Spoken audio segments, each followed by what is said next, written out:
Hi! Welcome back to my channel Anitha vlogs. Mutton gravy ఎంతమందికి ఇష్టం? నాకైతే మటన్ గ్రేవీ, పలావ్ కాంబినేషన్ చాలా ఇష్టం. అయితే మటన్ తెచ్చి అక్కడ పెట్టి క్రికెట్ ఆడడానికి వెళ్ళాడు ఈయన. అది కోయడానికి నేను పడ్డ తిప్పలన్నీ ఇన్ని కాదన్నమాట. మీరు మాత్రం పక్క ఎవరితోనో కోపించుకొని ప్రిపేర్ చేయండి. ఇంకా ప్రాసెస్లోకి వెళ్తే ఫస్ట్ ఆయిల్ వేసుకోవాలి. ఆయిల్ కొంచెం ఎక్కువే పడుతుంది గ్రేవీకి.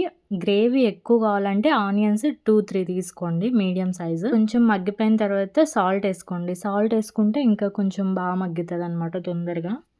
దాంట్లోనే కొంచెం పసుపు వేసుకోండి. ఇంకో సైడ్ నేను పలావ్ రెడీ చేస్తున్నా, అది ఇది కన్ఫ్యూజ్ కాకండి, దీంట్లో మాత్రమే చెప్తున్నా నేను.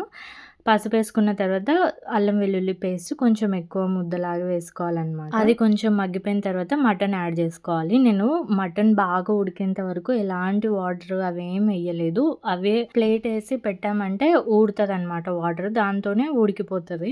నేనైతే ఇంకో సైడ్ పలావ్కి అల్లం వెల్లుల్లి పేస్ట్ అయిపోయింది, అది ప్రిపేర్ చేస్తున్నా. ఇలా ప్రిపేర్ చేసుకున్న తర్వాత ఇది పలావ్లో వేస్తున్నాను. ఇక్కడ మటన్ అయితే నీళ్ళు మొత్తం ఊరి అది ఉడికిపోతుంది. మనం అది ఉడకకముందే వాటర్ యాడ్ చేసినామంటే తొందరగా ఉడకదనమాట. దాంట్లోంచి ఊరిన నీళ్ళతోనే అది ఫాస్ట్గా ఉడుకుతుంది. చూసారా ఎలా ఉడికిపోతుందో? సండే వస్తే చాలు రెస్ట్ తీసుకోవచ్చులే అనుకుంటాం, కానీ అస్సలు దొరకదు. సండే వస్తే ఇంకా ఎక్స్ట్రా పని.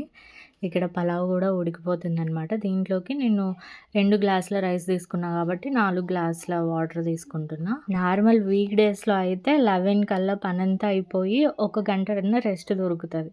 కానీ సండే మాత్రం ఆ డే మొత్తం మార్నింగ్ ఒక టిఫిన్, మధ్యాహ్నం ఒకటి, నైట్ ఒకటి అనుకుంటూ డే మొత్తం పనే అయిపోతుంది. ఇక్కడ మటన్ ఆల్మోస్ట్ 70% ఉడికిపోయిన తర్వాత నేను కొంచెం వాటర్, మనకి గ్రేవీ ఎంత కావాలంటే అంత వాటర్, 2 టమోటాలు సన్నగా కట్ చేసి వేసేసాను. టమోటా కూడా బాగా ఉడికిపోయిన తర్వాత మాత్రమే దీంట్లో కారము యాడ్ చేసుకుంటున్నా. నేను ధనియాల పొడి, ఇవి గరం మసాలా ఇది ఇంట్లోనే ప్రిపేర్ చేసుకుంటా. వెల్లుల్లి, కొబ్బరి, చెక్క, లవంగ ఇవన్నీ కొంచెం బాగా ఫ్రై చేసి మసాలా ప్రిపేర్ చేసుకుంటా.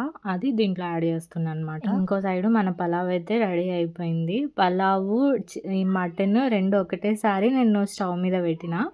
ఈ పలావ్ అయిపోయే లోపు మటన్ కూడా అయిపోతుంది. ఇక్కడ చూసారా, ఇంకా గ్రేవీ బాగా రెడీ అయిపోయింది అనమాట. మటన్ బాగా ఉడికిపోయింది. ఇంకా 10% ఉడకాలి అన్న టైంలో మనం కొత్తిమీర, కొంచెం పుదీనా యాడ్ చేసుకోవచ్చు. ఇంకా కావాలి అంటే నిమ్మరసం కూడా యాడ్ చేసుకోవచ్చు, టేస్ట్ బాగుంటుంది.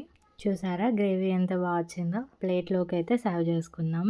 ఇలాంటి టేస్టీ మటన్ గ్రేవీ కావాలంటే మీరు పక్కా ఇలా ట్రై చేయండి, చాలా బాగా వస్తుంది. అదే పలావ్తో చేసుకుంటే ఇంకా బాగుంటుంది అనమాట టేస్ట్. ఇలా మటన్ పలావ్ కాంబినేషన్ ఎంతమందికి ఇష్టం? ఇది వీడియో నచ్చితే లైక్ చేసుకోండి. ఇలాంటి వీడియోస్ కావాలంటే మన ఛానల్ సబ్స్క్రైబ్ చేసుకోండి. బాయ్.